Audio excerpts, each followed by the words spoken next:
हरे कृष्णा, राधे राधे। आज से पितृपक्ष यानी श्राद्ध की शुरुआत हो गई है।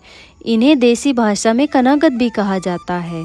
पितृपक्ष में पितृ दोष दूर करने के लिए श्राद्ध किए जाते हैं और पितरों की कहानी कहीं सुनी जाती है। इस वीडियो के माध्यम से हम आपके समक्ष वही कहानी लेकर आए हैं। इस कहानी को पितृपक्ष के 16 दिन और प्रत्येक अमावस्या को कहने सुनने से पितृदोष से मुक्ति मिलती है। तो आप भी प्रेम पूर्वक प्रतिदिन इसका श्रवण कीजिएगा। तो शुरू करते हैं। प्राचीन काल में शिप्रा नदी के किनारे एक तारणपुर नाम का गांव था।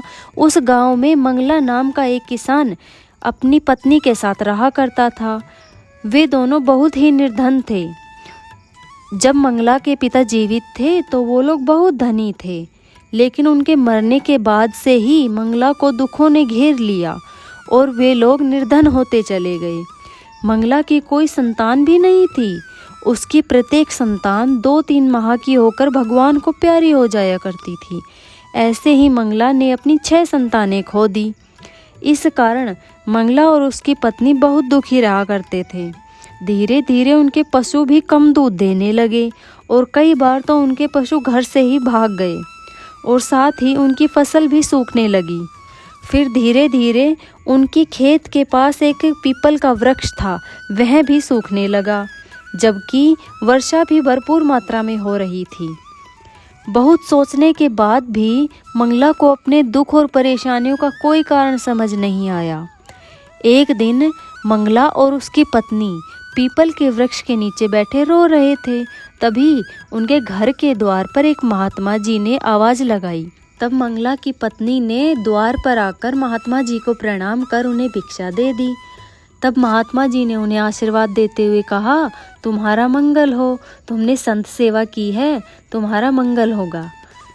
तब मंगला की पत्नी ने उनके चरण पकड़ लिए और उन्हें अपना सारा दुख बता दिया। तब तक मंगला भी वहां आ पहुंचा। इस पर महात्मा जी कहने लगे कि तुमने संत सेवा की है ना, इससे तुम्हारा मंगल हो जाएगा। अब तुम मेरी बात ध्यान से सुनो और जैसा मैं कहता हूँ वैसा ही करना। तुम अपने खेत में खड़े इस पीपल की जड़ में पानी में तिल और कच्चा दूध डालकर प्रतिदिन नियम से इसको सींचना और संध्या के समय वृक्ष की जड़ में एक तेल का दीपक जलाना। और ध्यान रखना, ये दोनों कार्य रविवार को मत करना। बाकी के 6 दिन यह पूजा सुबह शाम प्रतिदिन करना। सूर्य देव को जल अर्पित करना, अमावस्या को ब्राह्मणों को भोजन कराना और अपने पितरों का तर्पण भी जरूर से करना। ऐसा कहकर महात्मा जी वहाँ से चले गए। उनके जाने के बाद मंगला और उनकी पत्नी ने ऐसा ही किया। इससे उनके सभी दुख दूर हो गए और वह अच्छा जीवन व्यतीत करने लगे। 1 साल के अंदर ही उनको पुत्र रत्न की भी प्राप्ति हो गई। अब वो दोनों अपने पुत्र के साथ खुशी खुशी जीवन व्यतीत करने लगे। एक दिन मंगला को वही महात्मा फिर मिले तो वह उन्हें प्रणाम कर आदरपूर्वक अपने घर ले आया। घर आने के पश्चात मंगला की पत्नी और उसके पुत्र ने महात्मा को प्रणाम किया।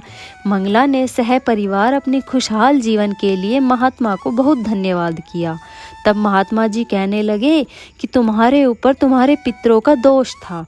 पितृदोष के कारण घर में संतान का उत्पन्न न होना, दरिद्रता का घर में वास होना, अकाल मृत्यु का भय बना रहना, लक्ष्मी माता का घर से चले जाना, ऐसी परेशानियां होने लगती है। इसलिए पितृदोष से मुक्ति के लिए मनुष्य को पीपल पूजन, सूर्य देव को जल अर्पण, पितृ तर्पण, अमावस्या और श्राद्ध में ब्राह्मणों को भोजन कराना इत्यादि सभी शुभ कार्य करने चाहिए।